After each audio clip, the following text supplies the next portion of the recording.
Eu convido você a abrir a sua Bíblia em Atos, capítulo de número 19. Atos, capítulo de número 19, a partir do verso de número 11. Atos 19, você pode permanecer sentado, eu estarei lendo e de maneira reverente, os irmãos estarão acompanhando a leitura da palavra do Senhor. Atos, livro de Atos, capítulo 19, a partir do verso de número 11, diz assim a palavra do Senhor. Deus, pelas mãos de Paulo, fazia milagres extraordinários, a ponto de levarem aos enfermos lenços e aventais do seu uso pessoal, diante dos quais as enfermidades fugiam das suas vítimas e os espíritos malignos se retiravam. E alguns judeus, exorcistas ambulantes, tentaram invocar o nome do Senhor Jesus sobre pessoas possuídas de espíritos malignos, dizendo: ordeno que saiam pelo poder de Jesus a quem Paulo prega. Verso 14 diz: os que faziam isso eram 7 filhos de um judeu chamado Seva, sumo sacerdote. Mas os espíritos malignos lhe respondeu.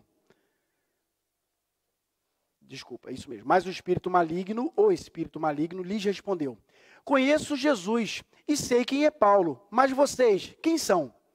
E o possuído, ou seja, aquela pessoa possuída do espírito maligno, saltou neles, percebam que eram 7 pessoas, esse com o espírito maligno saltou sobre eles e dominando todos eles, de tal modo prevaleceu contra eles, e que nus e feridos fugiram todos daquela casa. Este fato chegou ao conhecimento de todos os moradores de Éfeso, tanto judeus como gregos. Veio temor sobre todos eles, e o nome do Senhor Jesus era engrandecido. Muitos dos que creram vieram confessando e denunciando publicamente as suas próprias obras.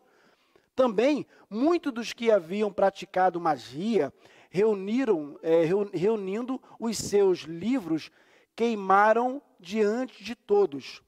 Calculando o valor dos livros, verificaram que chegava a 50.000 denários.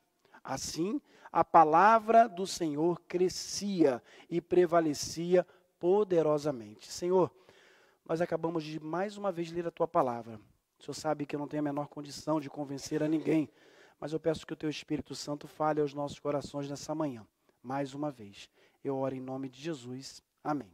Meus irmãos, esse texto, continuando nossa aventura aí com Paulo e os demais discípulos, chegamos no capítulo de número 19, e agora entrando aí a partir do verso número 11, a gente vê esse acontecimento com os filhos de Seva, que certamente os irmãos já leram e já ouviram mensagens em algum momento.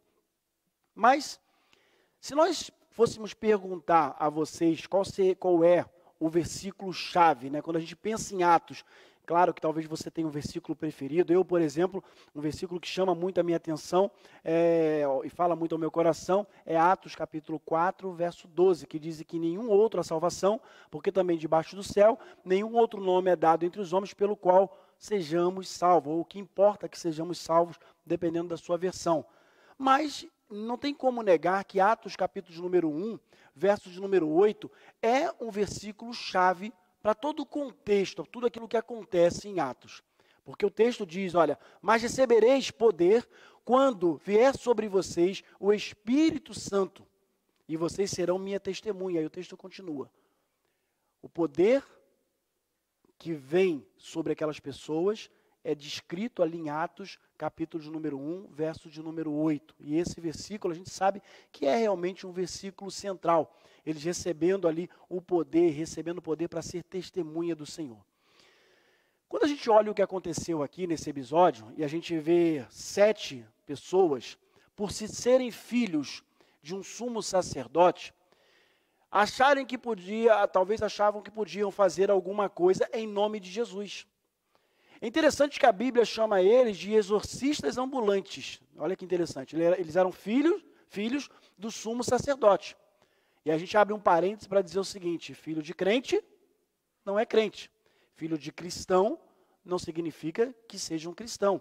Ele pode até acompanhar o pai, a mãe até a igreja, mas eu disse isso algumas semanas atrás, que há necessidade que esse filho ou essa filha tome a sua decisão no momento adequado, seja em casa, no culto infantil, seja no momento do culto ali com a Alessandra ou com alguma das professoras, seja aqui, há necessidade da tomada de decisão publicamente, que a pessoa manifeste o seu desejo, e não ir à igreja porque o pai vai, não é bonito, eu vou também, é legal, estou indo lá.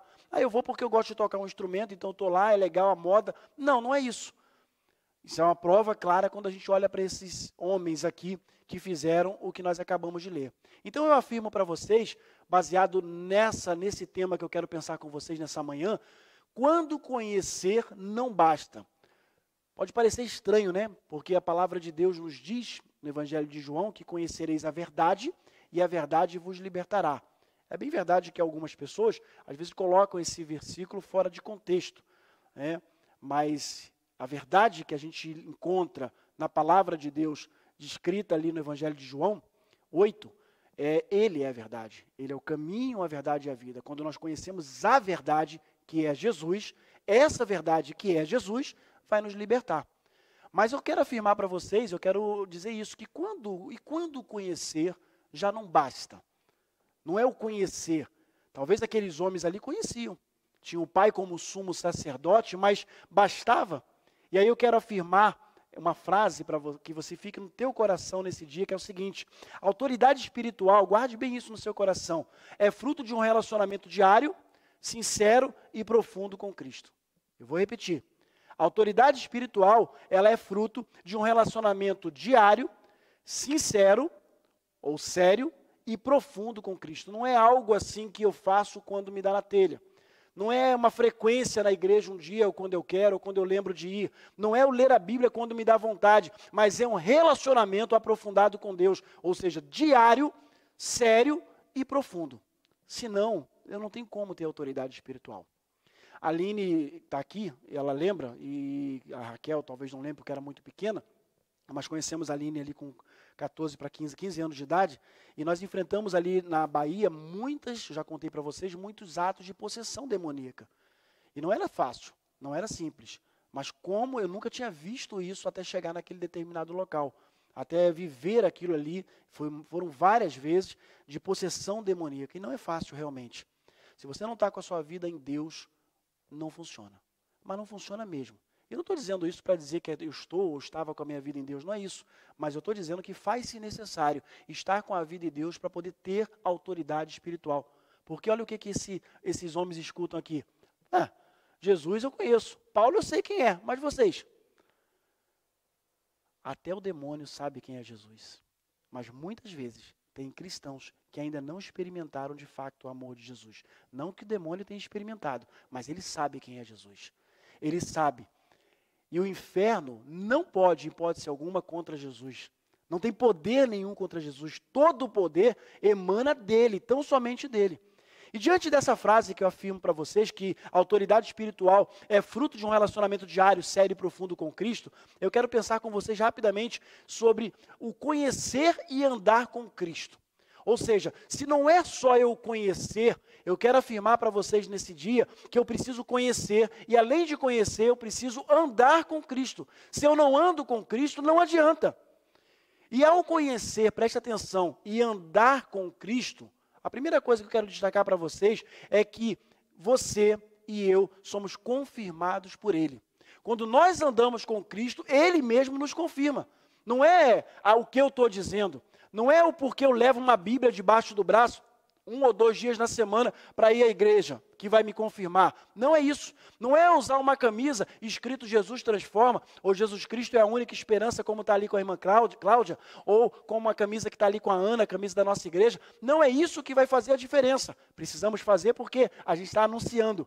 Mas é muito mais do que isso. É eu caminhar com Cristo nas minhas ações, nas minhas atitudes, porque Ele mesmo vai confirmar a obra das nossas mãos. Olha o que diz os versos de número 11 e 12 que nós lemos.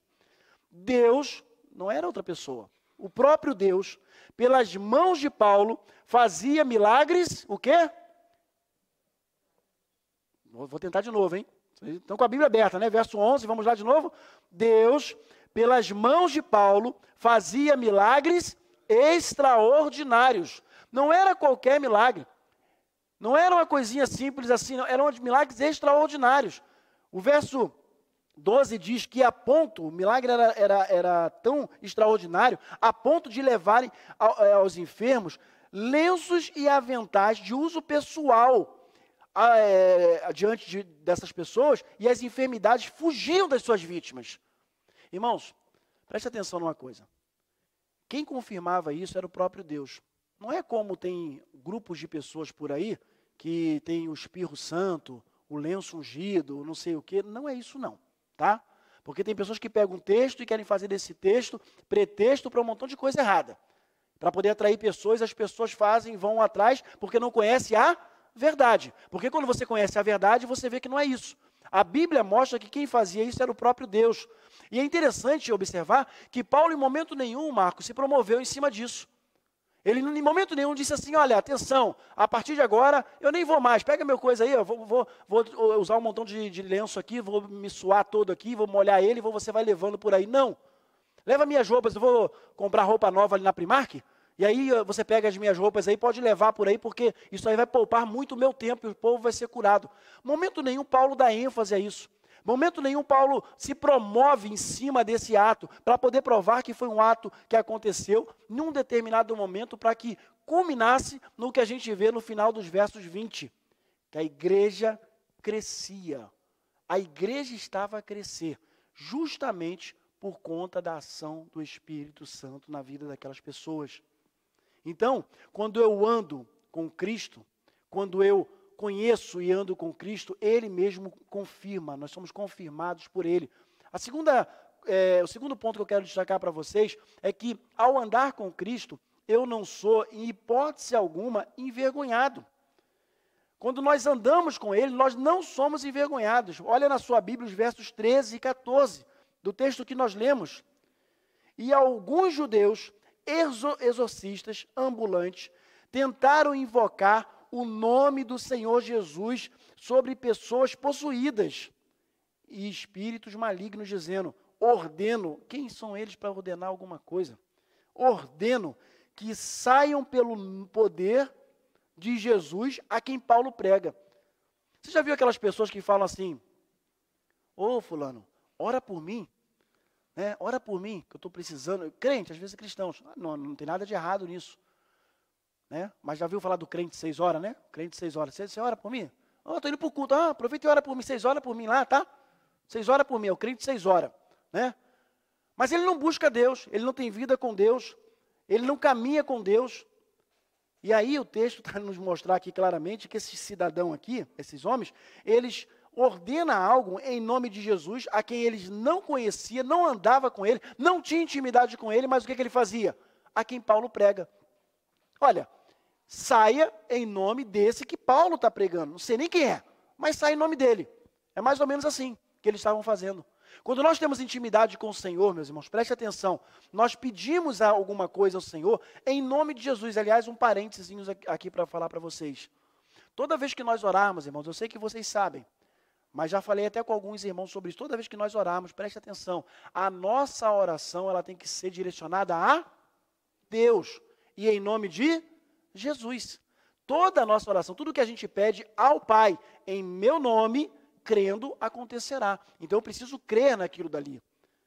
E quando eu creio, as coisas acontecem. Quando eu creio, eu vejo o milagre do Senhor. Eu não preciso fazer isso por intermédio de alguém, a não ser por intermédio de Jesus Cristo. Tão somente Ele. Tão somente Ele. Então, ao conhecer e andar com Cristo, eu não sou envergonhado. A pergunta que eu faço nessa manhã é a seguinte: Satanás é real? Sim ou não? Sim. Embora eu já via cristãos dizer que não. Crentes, não. Satanás não. Crente, Satanás existe, sim. A resposta é bem clara, sim. E ele é mencionado no Novo Testamento inúmeras vezes. Muitas vezes como Satanás, diabo, adversário e outros nomes. Tá? Pelo menos no Novo Testamento, algo aproximado em torno de 260 vezes. Satanás é mencionado no Novo Testamento. Então, ele exige sim. Agora, até dentro do que a gente ouviu aqui, na nossa escola bíblica, nós cremos em dualismo. Preste bem atenção. Quem estava na escola bíblica vai lembrar. A crença que existe duas forças poderosas, que uma é Deus e a outra é o diabo. E a ideia desse dualismo é que as duas forças elas se confrontam o tempo todo e a mais forte vence. Às vezes Deus e às vezes o diabo. Essa é a ideia, né?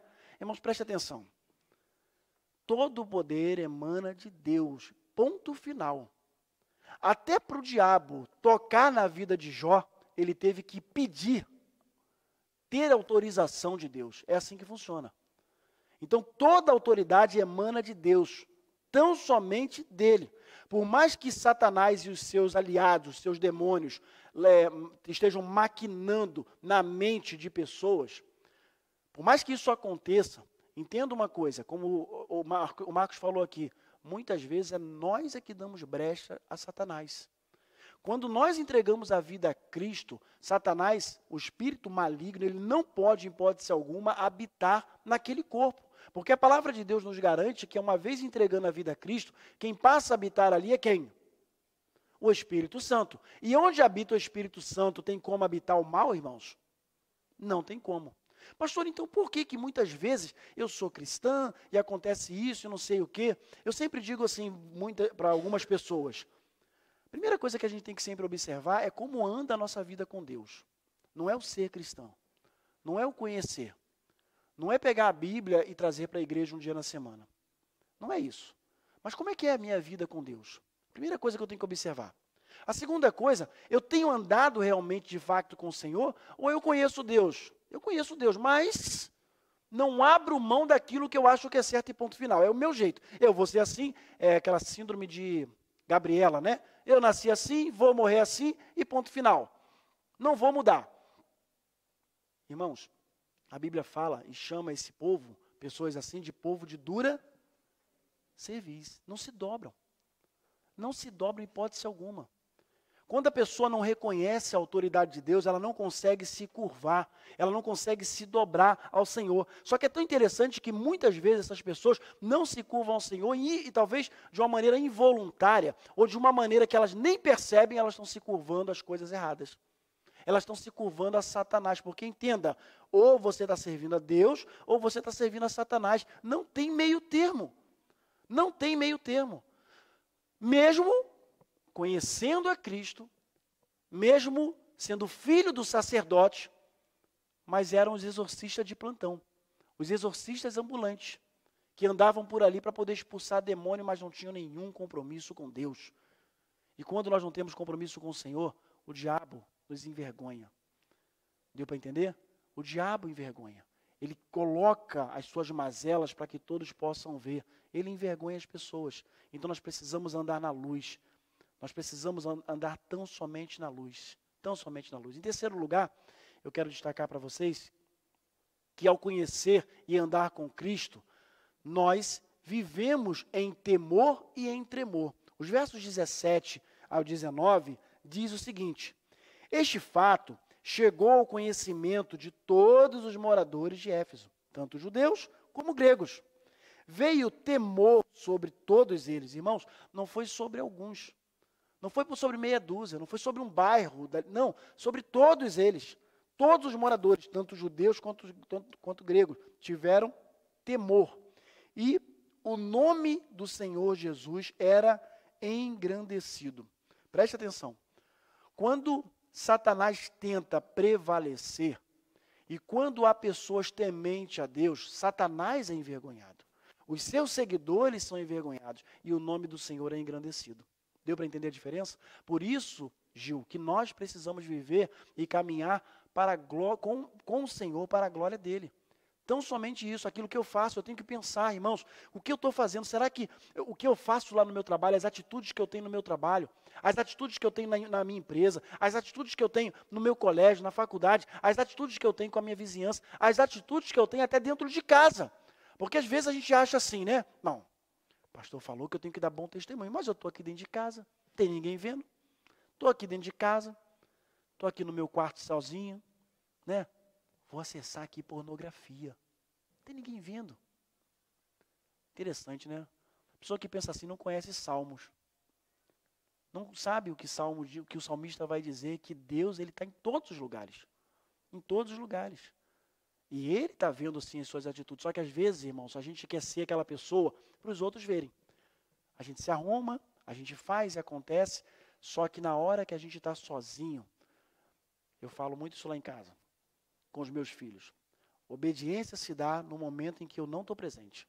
É isso que a gente prova a obediência. É no momento que eu estou viajando, é no momento que eu não estou em casa, que o Emanuel e a Raquel sabem que não é para fazer essa determinada coisa e eles não fazem. Ali eles provam. Obedecer na frente é fácil. Obedecer na frente é a coisa mais fácil que tem. Agora, quando ninguém está vendo, é ali que você prova que você é uma pessoa diferente, que você é uma pessoa obediente. Você não precisa fazer assim, né? Fazer um selfie.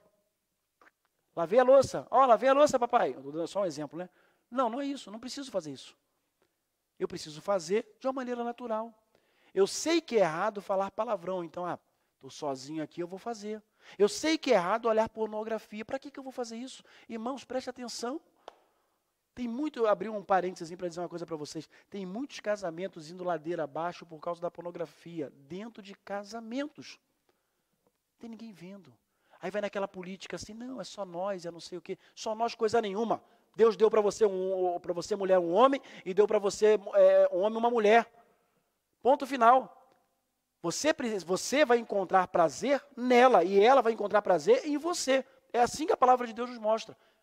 E não fique pensando que eu estou falando uma coisa aqui pecaminosa, não, que não, sexo não é pecado não, tá? É pecado fora do casamento. Sexo é algo maravilhoso criado por Deus. Amém, irmãos? Cadê os homens de plantão aí? Amém. Amém. Né? O solteiro não. Amém. Amém quando casar. Amém quando casar, né? Estão vendo os solteiros ali, tudo amém. Que amém esse negócio, amém. Amém quando casar, né? Solteiro não. Sexo fora do casamento é pecado. O solteiro não é para praticar. O casado, sim, com a sua esposa, aquela que Deus lhe deu, aquela mulher que Deus colocou na sua vida. Porque senão, meus irmãos, quando nós estivermos diante de uma situação, volta para cá, quando nós estivermos diante de uma determinada situação e que nós precisarmos exercer a nossa autoridade, nós não vamos conseguir exercer, sabe por quê? Porque nós não temos íntima comunhão com o Senhor. Ah, pastor, mas eu vou à igreja. Não é eu ir à igreja. Eles eram filhos do sumo sacerdote. Tem noção do que é isso? Ele era o cara, era o sumo sacerdote. Mas é interessante, né, observar que parece que ainda não tinha entendido, né? Porque Jesus já tinha vindo, o véu já tinha se rasgado. Mas mesmo assim, né, aquela coisa da autoridade, naquele sentido, ainda era meia complicada. Mas vamos lá, continuando aqui, verso 18. Muitos creram, como eu estava dizendo, denunciando publicamente. Vamos lá.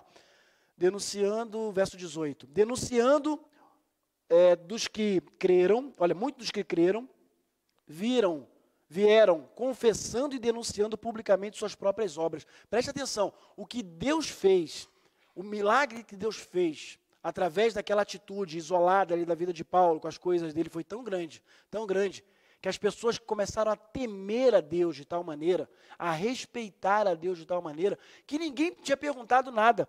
Mas sabe o que eles faziam? Eles confessavam publicamente o seu pecado.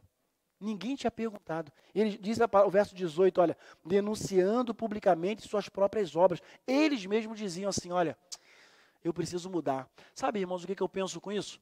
Aquele momento quando o pastor está pregando, aquele momento quando a pessoa está sendo confrontada e que ela abre o coração mesmo e que ela se rende diante do Senhor e diz assim, olha, chega, não dá para continuar vivendo assim não, porque o que eu tenho feito é errado. O que eu tenho feito tem trazido somente alegria naquele momento. Diga se não é assim. Quando nós estávamos falando sobre isso aqui outro dia, quando a gente estava falando das obras da carne, foi lá no pequeno grupo agora essa semana, né? Até falamos que poderíamos pensar em um dia só para estudar sobre isso, sobre o fruto do Espírito e a obra da carne, mas para poder pensar se normalmente, na grande 100% das vezes, aquelas coisas que acontecem no momento que você está fazendo algo pecaminoso, é algo que te dá prazer naquele momento. Diga que não é assim. Depois passa. Você toma um copo de bebida, você está lá, na bagunça, não sei o quê. Depois você está cansado, com dor de cabeça e sem dinheiro. Normalmente é assim. Quando você pega e sai para poder, de repente, a pessoa que usa droga, ela usa droga, o crack, por exemplo, ela dá um prazer momentâneo que passa muito rápido e faz com que ele tenha vontade de usar novamente. Porque o crack, né, que é uma pedra que tem lá no Brasil, não sei nem se aqui usam isso, mas lá no Brasil tem isso, então ele é usado e ele dá um prazer que o efeito passa muito rápido. Ele é muito forte e passa muito rápido. Como é que eu sei disso? Porque a gente já trabalhou na Cristolândia e a gente já eu já lidei com pessoas assim. E eles falavam, passa muito rápido. E a gente quer mais, mais, mais. Isso é o vício.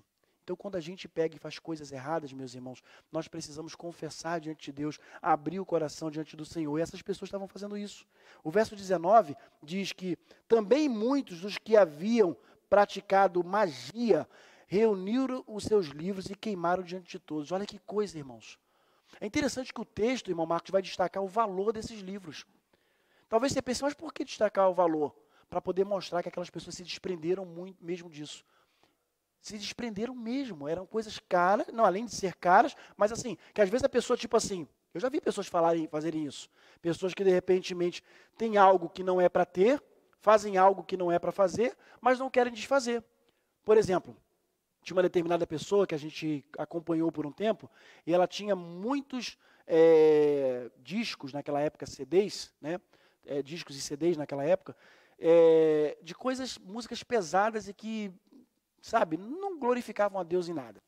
E ao falar com aquela pessoa, né, com aquela determinada pessoa, acompanhando, ela entregou a vida a Cristo, tá, e etc. E ela falou assim, pastor, mas eu vou ter que me desfazer da minha coleção tal. Você está entendendo? Ela estava presa, Jean, àquela determinada coisa. Então, eu penso que a Bíblia, ela mostra aqui o preço que aquilo custou para aquelas pessoas, para justamente mostrar que houve realmente uma mudança, um desprendimento, porque quando a mudança acontece na vida da pessoa, ela não fica presa se ela gastou, na verdade ela tem que ficar com raiva, olha como é que eu gastei dinheiro com besteira, algo que não me leva a nada nem a coisa nenhuma. É esse que é o problema. Caminhando aqui para o final, meus irmãos, quando eu conheço e ando com Cristo, eu sou instrumento de bênção e de edificação para outras pessoas. Essa é a mensagem que Paulo estava pregando. Essa é a mensagem que ele pregava. Ele pregava que Jesus era quem? O Cristo. E foi nisso que os moradores de Éfeso fizeram. Eles acreditaram realmente que Jesus era o Cristo. E temeram realmente ao Senhor. E aí começaram a se submeter à palavra de Deus. E o verso 20, eu termino aqui, diz assim: assim a palavra de Deus crescia e prevalecia poderosamente. Porque olha só, há uma diferença de um crescimento e de prevalecer. Às vezes há inchaços, né? O que é inchaço? Você faz uma grande programação, aí traz um montão de pessoas, tem muitos grupos que fazem assim, e tem pessoas ali dentro. Só que não há continuidade naquilo dali, sabe? São pessoas que vão, gosta de ir, porque tem uma boa música lá, porque é assim, porque a igreja tem um bom jogo de luz e não sei mais o que, a pessoa vai, aquela coisa toda. Mas sai dali e leva a vida do jeito que quer durante a semana. A gente sempre diz o seguinte, nós não abrimos mão disso daqui, da palavra. Nós pregamos a palavra. Nós lemos a palavra e passamos para vocês versículo por versículo do que diz a palavra, a ponto da palavra ela ser incontestável acerca daquilo que nós estamos dizendo, porque nós estamos afirmando daquilo que está escrito. Agora, o texto diz o seguinte, que além de crescer, prevalecia, ou seja, eram conversões genuínas, eram conversões realmente que agradavam a Deus. Eu termino, meus irmãos, lembrando para você que todas as coisas foram criadas pela autoridade do Senhor. Todas as coisas foram criadas por Deus. Todas elas. E Deus, o nosso Deus maravilhoso, que nos ama, deu a vida do seu Filho Jesus, para que nós, através dele, tivéssemos acesso diretamente a Deus. Aqueles homens estavam querendo fazer, crescer no nome de Paulo. Olha, eu prego, eu ordeno que vocês saiam em nome... Um homem só, possuído, conseguiu dominar 7. E diz a palavra de Deus que eles saíram dali como? Nu, sem roupa nenhuma. Foram envergonhados e apanharam muito de um homem só, mas possuído por demônios, por espíritos ruins. Então, meus irmãos, o diabo existe, mas aquele que vive na palavra, o diabo jamais vai prevalecer contra ele, porque não há poder maior do que Deus. Todo o poder emana do nosso Senhor Deus, do nosso Salvador Jesus Cristo, do Deus Trino, do Deus Pai, Deus Filho e Deus Espírito Santo. Então, só para relembrar, e a gente termina aqui, ao conhecer e andar com Cristo, você é confirmado por Ele, você pode confirmar isso nos versos 11 e 12, você não é envergonhado, você vive em temor e em tremor, e por último, você é instrumento de bênção e de edificação.